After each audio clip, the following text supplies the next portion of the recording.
Thank you very much. How are you guys? Are you well? Oh, it's nice to be here. Very interesting concept. No self-censorship to, protect the acts. But I want you guys to know I am not worried at all. Really, that's there to protect you from me. I've never had a problem with censorship in comedy because I'm 6 foot, I'm black, I'm from South East London. So no one said anything to me. Offline anyway.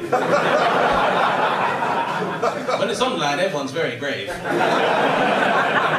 I'm entitled to my opinion. Don't you know some people say that? I'm entitled to my opinion. The other phrase is, opinions are like assholes, because everyone's got one. I like to take that phrase a bit further because also no one tends to offer them in prison. So,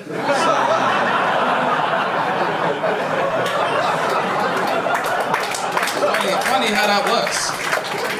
So I should deal with the elephant in the room. I know some of you might recognize me. I was smoking outside, so nice to see you again.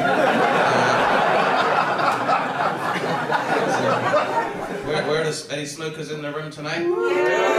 That's right, nothing to be ashamed of. Are you guys about to turn 31? You turn 30? 30. Oh, hey, don't get too excited if you're smoking, bro. That can age you quite quickly. So, I was 19 last week, so... No, smoking's a cool thing, man. If you smoke and you can afford cigarettes in this economy, congratulate yourself because you're fucking middle class. So, people forget there's a lot of, advantages to smoking. It's a great way of getting out boring conversations at house parties. You ever been in the kitchen of a house party and someone comes in and starts talking about the finer points of their job in car insurance? And you're like, as riveting as this is, I'm going to go for a cigarette. And they'll be like, be careful, those things will kill you. Not if I die from boredom first, Cliff. And you'd be outside trying to enjoy this hard-earned cigarette and someone's like, I just think it's disgusting. Why don't you try an e-cigarette? My one is raspberry caramel vanilla flavour. Come on. So I tried one. I'm still addicted to nicotine and now I've got a craving for Pop-Tarts. What the fuck? What's the point in that? Now, the thing is, now, these people in London, people have these very liberal attitudes and cosmopolitan ideas where smoking's concerned. And they'll carry on and be like, I just think it's disgusting. Have you ever kissed a girl with cigarette breath? It's disgusting. It's like licking an ashtray. Blah, blah. I fucking love that shit. You can't beat a lady smoker. Any lady smokers in the room? Yeah. That's right, you put those hands up with some fucking pride. I salute you. And if you've never been with a female smoker or gentleman, you need to fucking try it. Because that's chemical dependency and an oral fixation. You can't beat that in a good woman. You think any woman that's getting carbon monoxide and benzene and traces of arsenic into her lungs is scared of sucking your dick? Hell no. But she's dead deaf in the face every day. That is my type of lady. What is a cancer stick to a dick? If I could choose, I'd be with a lady smoker any time of the week. A lady smoker or a drug mule. Oh man. I mean, number one, very liberal with her anal passage, so that's a plus. Also, likes to travel, can keep a secret and swallow a condom without gagging. Oh my god, that's... When she arrives at Arrivals, the next day we're going to breakfast at Tiffany's. That's my type of girl. Alright.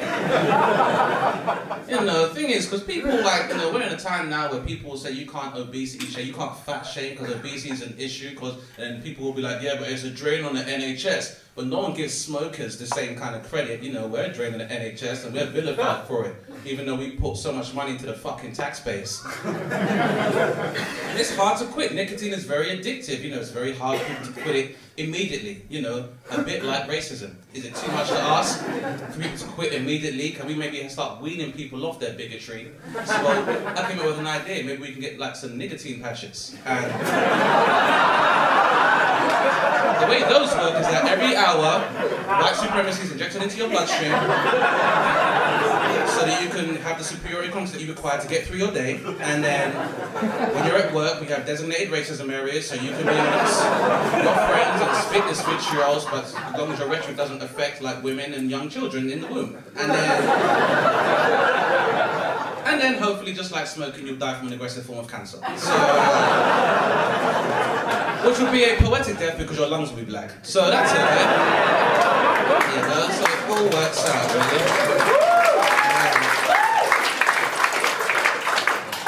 Yeah, some people don't like that. You have a problem with racists getting cancer? Well, that's your problem, I'm afraid. Now, the thing is, I have no problem wishing cancer or AIDS on racists because it's cheaper than hiring a hitman. So, I mean, I could get a hit woman, but she, you know, be 20% less, I guess. So, don't blame me, blame society. Support your female assassins. Speaking of cancer, like, there's been a recent campaign last year where you had like a bunch of celebrities who did this whole campaign where they were like, this year, we're telling cancer to do one. This year, we're saying, up yours to cancer. Hey, cancer, guess what? We're coming for you. Hey, go fuck yourself, cancer. Now, I'm no oncologist, but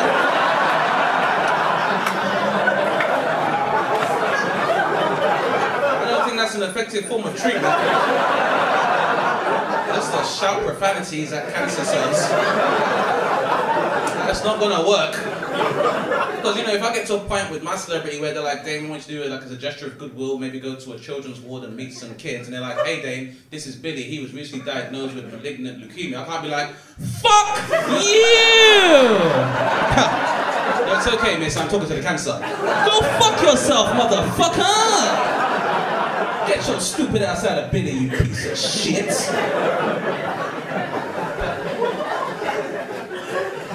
Aren't Great Ormond Street kids the sweetest? Like, you know when you watch like Appeals to Great Ormond Street and there's always the one kid with the real thick Coke bottle glasses?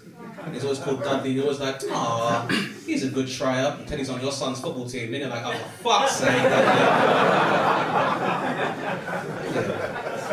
Kids are cool, some kids are ugly, I said it.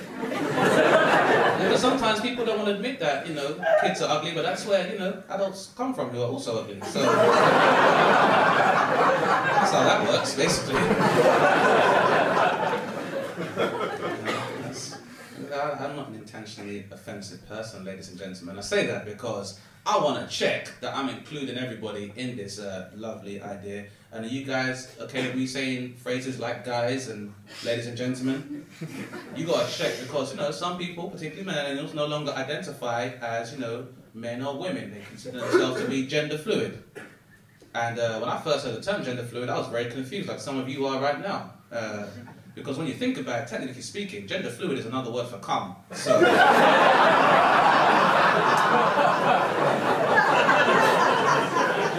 gender fluid sounds like something you would drink at Harry Potter stag do, right? Show up at like Hogwarts Revolution, like, Harry's getting married, alright! You know, alright Harry, congratulations, try this. Was this supposed to be Hagrid? Oh, it's called gender fluid, Harry, I think you'll like it. Are you sure? You'll see, Harriet. I think the idea of being able to change your gender at will, I think that's a pretty good thing, man. I just want to know, how much notice do I have to give before I change gender? Because I can be honest with you, if some girl ever hit my mum, I'd kick her in the pussy. But is it easy if I transform first? Also, yeah, transform. You know, people are transgender these days. People are transracial these days. Like, people are, like, you know, trans-feline. Like, that's how far it's going nowadays, and I think that's fucking bullshit, because I want to be a transformer, but I can't pay my landlord the engine cubes. So, it's fucking bullshit. Now, I digress. Let's say, like, you know, a lot of the time when it comes to, like, you know, divorce proceedings or custody battles, sometimes that's in the favor of a woman. Can I, you know, be in the divorce court with my now estranged wife, and she's like, well, I helped Dane make this fortune, and I've looked after his kids and held together his home, so I'm entitled to a certain standard of living as a mother. Can I be like, well, actually, I'm a mother too, so you need half that money back, so. And if you didn't like that joke, you can just lick my pussy. How about that?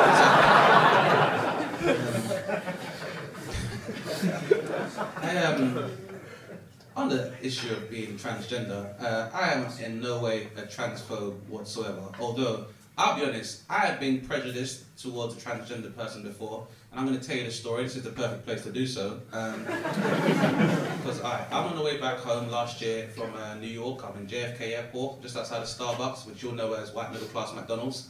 Because that's what it is, guys. Basically, between quinoa and coffee, you found your fried chicken and watermelon white people. I know now. Anyway, I'm outside Starbucks and they've got a book out which is called Secrets of My Life by Caitlyn Jenner. And they said, sir, would you like to buy this book like Caitlyn Jenner? It's called My Secrets. And I was like, I have a feeling I know what the biggest secret is in this book. So I might not need to purchase this. But then I thought more about it, and you should not judge a book by its cover.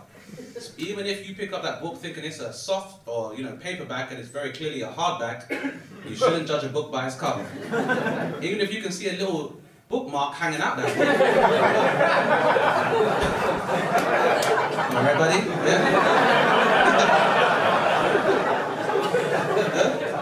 Yeah? So that little? You think the lady don't protest too much, personally? I already mentioned my penis, so anyway, that's my story about transgender.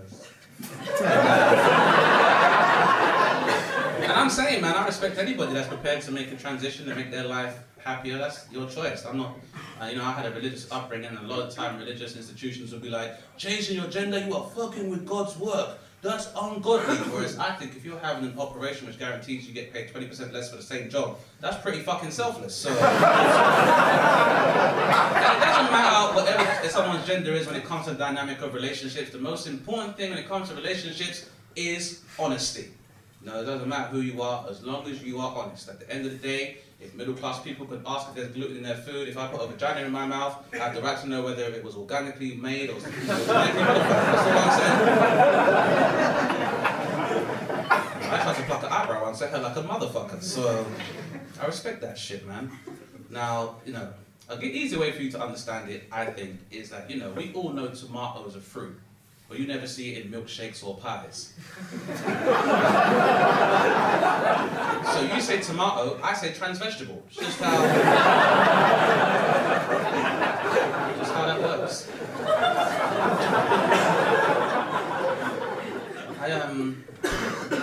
I mean, I've even considered, given that, you can deal with backlash for your comments on stage, from either men or women, I thought about having, like, transgender security, which I wanted to call hermaphrodite.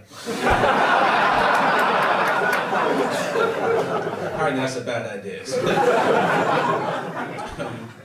So yeah, speaking of offensive language, I was in the States last year, and doing a gig just like this, but there was a 14-year-old kid in the audience, so I tried to be responsible, and I said, hey young man, you should listen to what I have to say, you might learn something from these jokes. And he said, I've got Xbox Live and free porn, what the fuck can you teach me on? And I don't take shit from kids, so I was like, I don't know if you know this, but your government is shut down, so in a few weeks you might be sucking dick for fresh water. So maybe you should listen.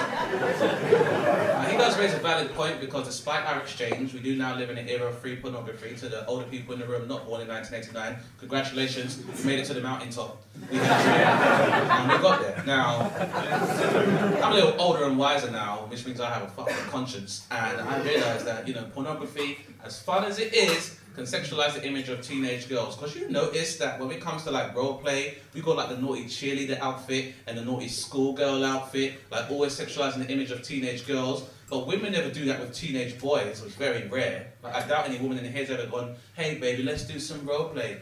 Can you put on some boxer shorts, old boxer shorts and a football top, and leave a takeaway under the bed for like a week?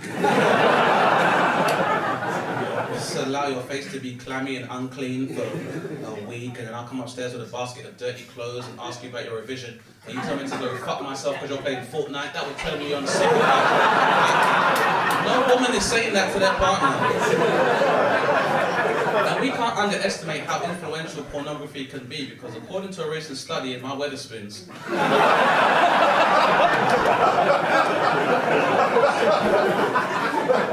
we all went to school. Like a lot of young men aspire to be pizza delivery boys. That's a laugh of acknowledgement. Hey, honesty is the best policy, madam. Now, for the rest of you fucking liars. It's kind of seen when a guy would show up and be like, here's your pizza, madam. It's got all the toppings you need and it's piping hot. And she'd be like, oh, I didn't bring any money to pay for the pizza for this crotchless bikini. What do you suppose I should do? Oh, that's okay. I also bought a sausage. Oh, a sausage, you say? But I asked for a 9-inch. Well, I got 9 inches right here, baby. I'm into vintage. The point is...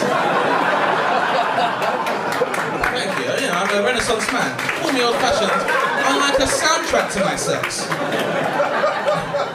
So I don't think it's very aspirational for young men. I think it's about time we held these porn producers to account to start making more, you know, aspirational, responsible porn. Like I, for one, would like to see maybe a porn accountant.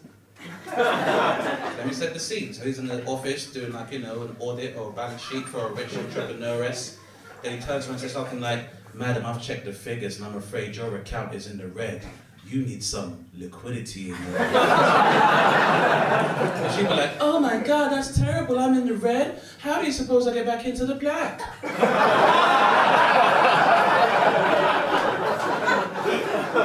You know how that ends. So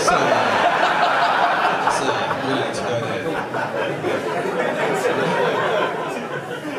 You know, current climate where comedy is concerned, some people are afraid to even do discussions about porn, and I'm not afraid to say that I find women sexy. I like seeing them have sex. Sometimes I want to have sex with them, but I know that being with a woman is a privilege and not a right. That's the difference. Like a great philosopher once said in ancient scripture, I like big butts and I cannot lie. Just we need to ask ourselves, am I looking at a woman's bum, or am I comfortable being behind her as she leads the way politically, economically and socially for a better, more egalitarian tomorrow? It's a big difference. It's not as black and white as being a perv. There's a spectrum. There's a pervert spectrum, and I'm on the spectrum. To give you an idea of that scale, if at 1 you have virgin and 10 is Japanese businessman, then I would say, you know, I'm like a 3 in that yes, sometimes I watch porn, but I don't leave comments. There's just a line that doesn't need to be crossed. Now, some of you are thinking, why would you use a Japanese businessman as your point of reference? Because in Japan, they have vending machines which dispense used underwear from women. Was that? It was a one-time thing that happened in Japan. It's not like a whole scale. Once is enough. Like, you're saying, like, there's only one time. I mean, if I slapped you one time, you wouldn't like it, so... Once would be enough, trust me. If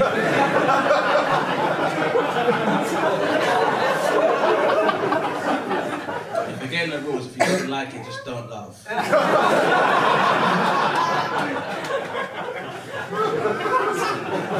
I said businessman. You know, that doesn't include everybody. Anyway, fuck your opinion. So, even the one-time thing, you know, I mean, they could have tried solar power, but they went for underwear vending machines. I just want to know how the dynamic works. If you're in the office and you finish off like a project, you're like, oh man, finally finished that spreadsheet. Going to the vending machine. Anybody want anything? Can I get a Fanta and some French liquors, please? I'll have a phone and a Coke. Actually, make it a Diet Coke. I'm trying to change my life for the better. So,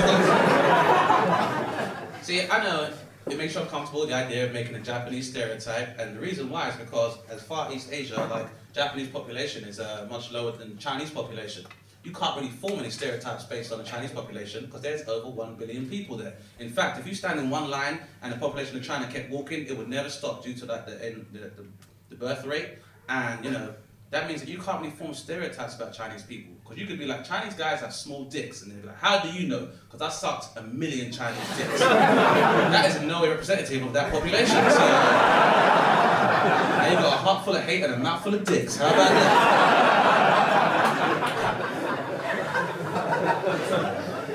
It's important to have gigs like this, as I say. And like, you know, at the end of the day, I'd love to be one of these comedians that does other gigs and just tells people what they want to hear and talks about whimsical shit. But that's not who I am. I can't come on stage and be like, hey, I love everybody. Everything in the world is fine. There's no need to address any of our issues. Oh, me, I don't even see color. Because how the fuck do you cook a steak, right? You know some people that say I don't see colour, have their hair dyed fucking green and purple. Clearly you know how fucking colour works. I don't never see colour, but my nan on the other hand, sometimes she can be a little bit racist. And then they'll say something racist, but instead they'll just use their nan as a shield and be like, but that's my nan, what you gonna do? I'm ever so cheeky. Oh no. I can't be that kind of person. I have to express myself artistically about the things I believe. And I think that's kind of a cop-out. I think if you really cared about eradicating racism from our society, kill your nan. Fuck your fucking nan. You think I won't drink gender fluid and slap your nan with my dick on Christmas Day? I'll fucking do that shit. Your nan's probably racist to my nan. I'll slap her saggy tits over her shoulder. I don't give a fuck. You don't see colour? I don't see age. How about that?